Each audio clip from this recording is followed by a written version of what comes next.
नमो नारायण सज्जनों, हमारे ऊपर भगवान की कितनी महती अनुकंपा है, कितनी कृपा है।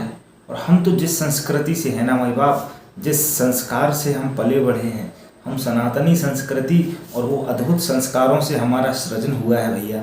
हम पले बढ़े हैं और मैं तो ये कहूँगा कि कभी कभी एकांत में बैठ करके, जहाँ कहीं कोई ऐसा शोरगुल ना हो, एकांत हो, कहीं कोई ऐसा कोई भी हल्ला गुल्ला व्यर्थ के टेंशनाइज्ड वाली बातें, कुछ भी ऐसी परिस्थिति ना हो, वहाँ बैठ करके सोचना कि ईश्वर ने हमारे लिए क्या क्या किया, हमको क्या क्या अद्भुत चीज़ें दी, पर हम समझ नहीं पाते। कभी मन में कुछ ऐसी बातें रहती जिसके चलते आज इस विषय पर चर्चा है।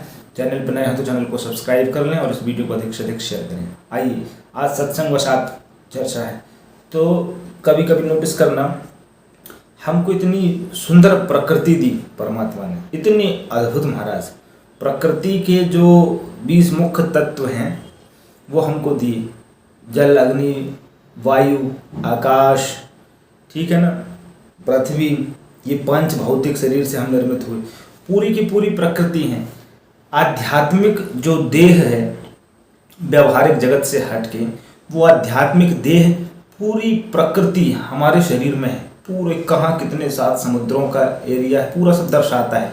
ये विवरण इसका चाहें तो पुराणों में आता है, आप अनुभव करना पड़ सकते हैं समय निकाल करके। हमको भोजन के लिए इतनी उत्तम व्यवस्था दी।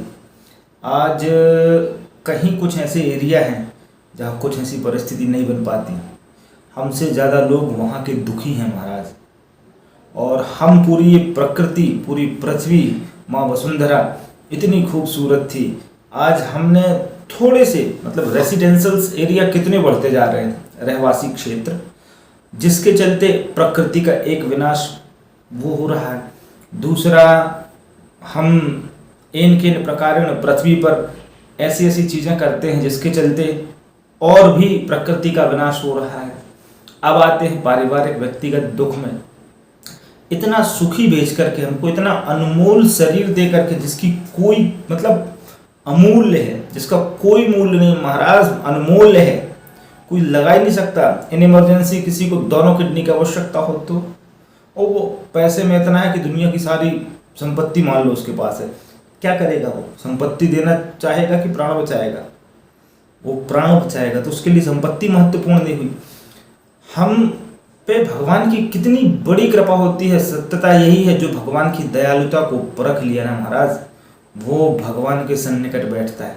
छोटी सी चीज़ होती है, हम भगवान से मुख मोड़ लेते हैं। कुछ छोटा होता है, हम ईश्वर पर ब्लेम करते हैं, हम ईश्वर पर आरोप लगा देते हैं कि भगवान ने ऐसा कर दिया, भगवान ने वैसा कर दिया। हम भगवान की दयालुता को परख नहीं पा रहे हैं महाराज।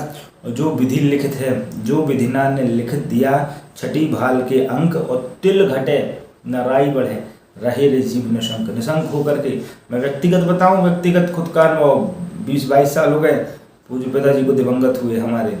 जब से कैसी हमारी मतलब एक जर्नी रही है वो जान रहे, लेकिन फिर भी हमको प्रोफेशनली शास्त्रीय लाइन में आना था। प्रोफेशनली हम इसी लाइन में आए, परंपरानुगत 4थी पीढ़ी हमारी, ठीक।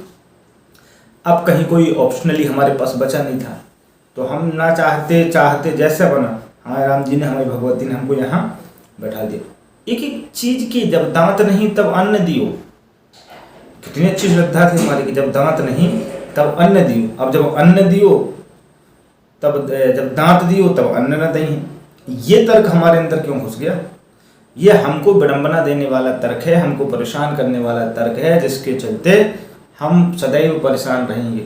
और एकांत में बैठ करके हरि चिंतन करना ना, ऐसी अद्भुत कला है महाराज। धीरे धीरे मैं तो बताऊं, ये देखो ना, बिल्कुल परमाणु झलक रहे हैं ईश्वर के। जब वो उसका चिंतन, आत्म चिंतन चालू हो जाता है, तो यहाँ ऑटोमेटिक मंथन अपने आप हो जाएगा।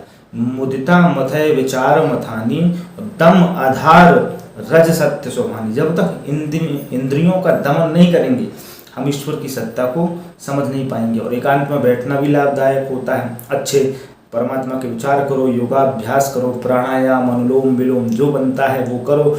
कुछ देर तो टेंशन से फ्री रहोगे, टेंशन कम नहीं होगी महाराज। कोई कितना भी कर ले, कहीं का कोई कितना बड़ा सूरमा हो, सबके ऊपर हावी रहती हैं इन चीज़ें। तो बढ़िया एकांत में बैठ करके भगवान का भजन करो और कुछ समय तो निकालो, बाकी अपना वर्क करो, ठीक है ना। बात अच्छी लगे चैनल को सब्सक्राइब कर लें, वीडियो को शेयर करें। नमो नारायण।